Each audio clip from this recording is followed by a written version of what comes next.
Good day and welcome to another episode of the Under the Spell podcast series, where we're going to be discussing the latest book, The Spell, with various thought leaders to get their opinions and thoughts on this brand new book. And I'm very excited that today I'm joined by Zolile Zikode, who's a real human being and people thought leader here at Monocle. And you've been given the privilege, if I can call it that, to read the book before anyone else does. And it's been very interesting discussing with you leading up to this, your thoughts on the book, how you found it. And I'm glad you enjoyed it as much as I did. I guess to start, if you had to try sell this book to someone and explain why they should go and read it, what would you say to them? Thank you, Steve. I was privileged enough to get the opportunity to read the manuscript, so before the book was actually published. And I'd say in summarizing the book, I'd say it's about how humans make sense of themselves by telling stories. The authors trace Western thought from the ancient Greeks through the Enlightenment to the present day, showing how politics, religion, science, and even pop culture are all different attempts at answering the same question, which is, what does it mean to be human? So I'd say if you are someone who's curious about understanding why we believe the things that we do, if you're curious about why societies repeat certain mistakes and why stories carry so much power in shaping human destiny, this book will really give you a big picture narrative, but it's one that is told very vividly and sometimes in a very haunting storytelling style. Absolutely. And I think it really is those stories are enlightening in a way. They're snippets into our history and snippets into our existence as human beings. And I know, I'm very jealous that you've got to study people. And so you get kind of like, you coming from a place where you've got a deep understanding of how the human brain works. Do you feel like in some ways, this book's helped you to further your understanding as to what human beings are and how we tick? So one of the most strongest threads that you see in the book about how human beings are always trying to understand human beings is how every era seems to create new frameworks, new stories, new methods to understand ourselves and make sense of ourselves. So whether it's through philosophy or science or religion or myth, human beings are always trying to understand themselves. And this is a continuous chase that is ever evolving. So to a certain extent, I do feel like I understand human beings better, but there's just so much more. I think the one takeaway for me was that in your efforts to try and understand human beings and human behavior, it's important to not only look at isolated facts or events, but to look at the stories that we tell about ourselves, stories that both explain why we behave the way that we do and also shape how we behave. Absolutely. And throughout history, it's ultimately people and their decisions that have steered the course of civilization. And it's quite fascinating to go through some of those different stories that David and Robin have laid out in the book. And you see how, often people try and make these decisions with the right intentions or believing they understand the broader context and situation, but sometimes they're unforeseen consequences. Are there any stories that you found particularly impactful when you're looking at how people have shaped the course of history? It's a striking theme throughout the book, how seemingly small decisions can ripple outward into history with global impact. One of the biggest examples was musician Bob Geldof, who after seeing a harrowing BBC broadcast on the Ethiopian famine, he decided to do something about it. He decided to help the starving people of Ethiopia, first by the recording of Do They Know It's Christmas, and also the Live Aid concerts.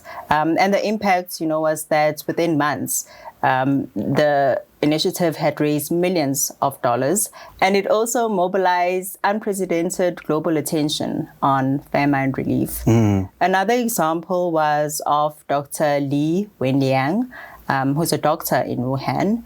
He was suppressed by authorities when he tried to warn his colleagues of what seemed to be a strange new virus, which we later knew as COVID-19. And the impact of that was, had his early warnings been heeded, the pandemic could have been slowed. Instead, the suppression contributed to a global health crisis that's resulted in millions of deaths, lockdowns, and trillions in economic losses. Yeah, no, it is fascinating. And, this book really shares a breadth of different types of stories to help us to better understand kind of these opposing narratives that we've seen in our history. And I guess I wanted to ask you, as someone who's studied behavioral psychology, why do you think we do live in such polarized times? Yeah, thanks for the question, Steve. I think polarization is a product of several psychological, social, political, and structural forces that reinforce each other. Over time, there's been an erosion of shared moral frameworks, which leaves people searching for belonging in different or opposing camps. There's individual drivers as well, emotional drivers such as fear. And there's human beings' natural inclination to split the world into us versus them. These are all the individual drivers that contribute and are, of course, amplified by other political, social, economic, or structural forces. Yeah, it is fascinating. And I think it's almost accentuated these days with the likes of social media. And it becomes so much easier to as they say, have confirmation bias. You'll go and seek out the information that confirms what you already believe instead of having constructive conversation. And I think that's something that this book certainly helps with is providing some stories to facilitate conversation like we're having now. I think it's definitely multi-layered. We see in the book how historical wounds from famine and wars continue to split societies even today. Yeah. And Zoe, when we were talking before this, we both commented on the way that David and Robin wrote this book, where it's not necessarily chronological, and the chapters do jump between quite distinct different fields. How did you find that as a reading experience? I think the flow of the book is definitely unique. It's not something that I'm used to. And I remember speaking to David about it when I was still about halfway through the book. And he was telling me, just be patient, it'll all come together eventually. And I now realize, having completed the book, I now realize that the non-linear style is actually a reflection of reality. It moves between different eras and between philosophy, religion, science, pop culture, politics, which keeps the reader engaged. I think it fits into the book's central argument that human beings are not linear. Human behavior is not linear progression, but these narratives overlap quite often, and it's due to culture, belief, and chance. Yeah, absolutely. And it really, in order to try and understand this world, you have to have that diversity of content in a book like this. You wouldn't be able to get into the same level of understanding if it was just a book written about history or just a book written about philosophy. Out of all these different kind of facets, the science, the history, the even economics and finance, was there a particular field that you felt like you really learned a lot of in this book?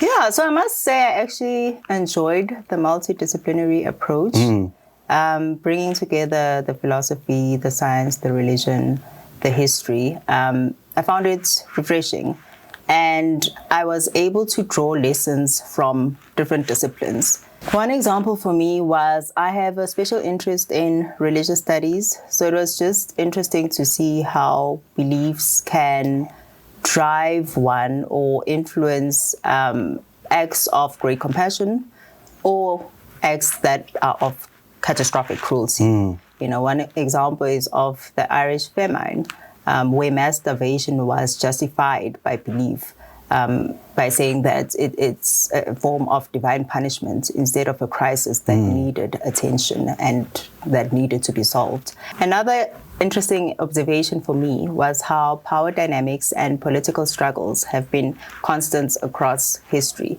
What seems to change is the stories that are used to justify it. So whether it's divine rights or scientific truth or economic necessity, at the end of the day, power is always about control at the expense of humanity. And we see this, with the Live Aid, where millions were raised for famine relief, and most of these funds were misused by the regime to consolidate power. Yeah, absolutely. And I think, history repeats itself. There's so many lessons and learnings for us in what other people have already experienced. I mean, going all the way back to the ancient philosophers who are grappling with some of the same issues that we're still grappling with today. And I think by going on that journey through this book, looking at all those different stories and different topics, kind of challenges us to try and face our own understanding of the world and just think a little bit more critically about it. So Zoe, it's been a pleasure to be able to chat to you about this book. I'm sure we'll have many more conversations about it as we go. And to everyone else, please go out, get the book. It's available at all major retailers, and hopefully you get as much out of it as Zoe and I did. Thank you very much, Zoe. Thank you for the opportunity, Steve.